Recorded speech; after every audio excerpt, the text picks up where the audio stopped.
উট যখন দাঁড়িয়ে গেল, মা আমেনা উট থেকে নেমে পড়লেন। নেমে বলতেছেন, বাবা নামো, নেমে আসো। নবীজি বলতেছে, কেন মা, আব্বুর কাছে আসছি নাকি? হ্যাঁ বাবা আসছি। নবীজি খুব আনন্দে নেমে পড়লেন। শিশু বাচ্চা নেমে বলতেছেন, মা কোথায় আমার আব্বু?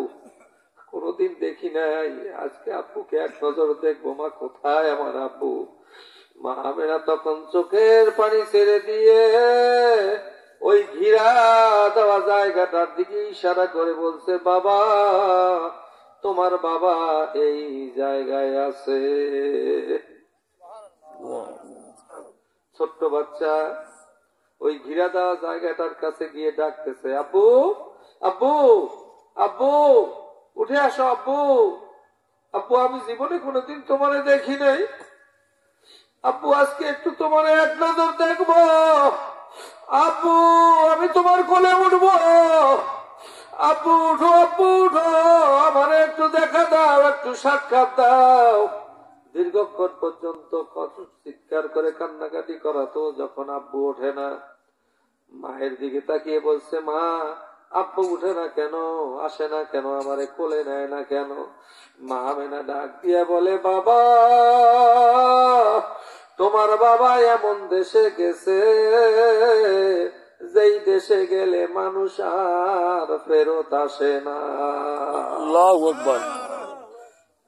বাচ্চা হতাশ হয়ে গেছে, ছোট্ট বাচ্চা এখন গড়াগড়ি দিয়ে কাঁদতেছে, আব্বু বড় আশা করে আসছি আমি তোমারে দেখবো, তোমার কোলে উঠবো, আব্বু উঠো, আমারে নাও নাও বলে গড়াগড়ি দিয়ে যখন আব্বু আব্বু বলে কাঁদতেছিল, ওই সময় এক পাদ্রী, এক পণ্ডিত ব্যক্তি, ইহুদি পণ্ডিত ওই দিক দিয়ে যাইতেছিল। দেখে এক খন্ড মেঘ কোথায় যেন ছায়া দিচ্ছে। ওই পণ্ডিত ব্যক্তি কাছে এসে খোঁজ নিয়ে দেখে ওই মেঘটুকু যেখানে ছায়া দিচ্ছে সেখানে একটা ছোট্ট বাচ্চা গড়াগড়ি দিয়ে আব্বু আব্বু বলে কাঁদতেছে। আল্লাহু আকবার। তখন ওই পণ্ডিত ডাক দিয়ে বলছে, বাচ্চা কার? মা আমেনা ডাক দিয়ে বলে, আমার বাচ্চা। কয়, মা তুমি তাড়াতাড়ি তোমার এই বাচ্চাকে নিয়ে এখান থেকে চলে যাও। কেন? কয়, তোমার বাচ্চার অনেক শত্রু আছে, অনেক দুশ্মন আছে। মা আমি তাওরাত কেতাবের একজন পণ্ডিত, আমার কেতাব অনুযায়ী আমি খেয়াল করে দেখলাম তোমার ছেলেই হবে আখিরি জামানার নবী। সুবহানাল্লাহ। মা আমেনা এই কথা শুনে তাড়াতাড়ি বাচ্চাকে নিয়ে উঠে পৃষ্ঠে চড়ে রওনা দিলেন। আবার ফিরতি পথে রওনা দিলেন।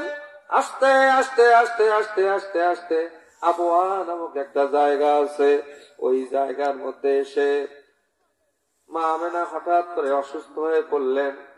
ঝড় বেড়ে গেছে, প্রেসার উঠে গেছে, এখন আর উটের পৃষ্ঠে থাকতে পারতেছেন না।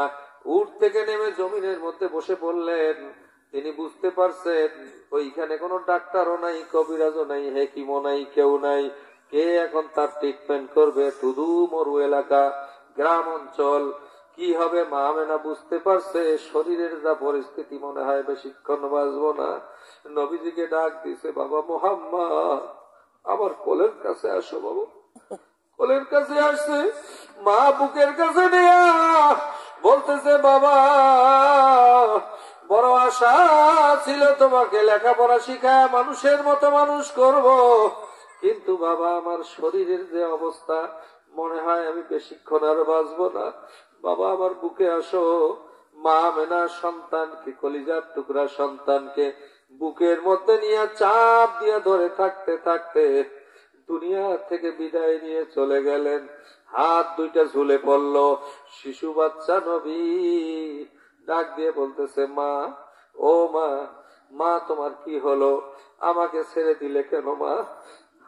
নবীজি যখন মাকে হাত সরায় দিলেন, দেওয়ার পর দেখেন মা আস্তে করে জমিনে শুয়ে পড়ল।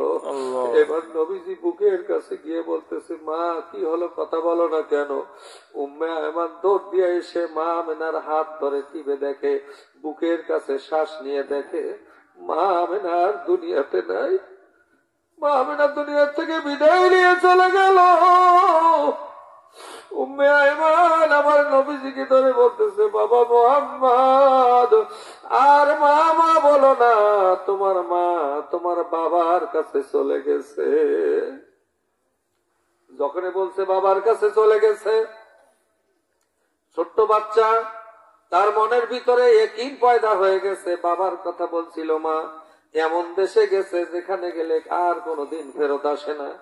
মা যদি সেখানে গিয়ে থাকে তাহলে মা আর আসবে না। এবারে নবীজি বুকের উপর গড়াগড়ি দিয়ে কান্দে আর বলে, মা গো,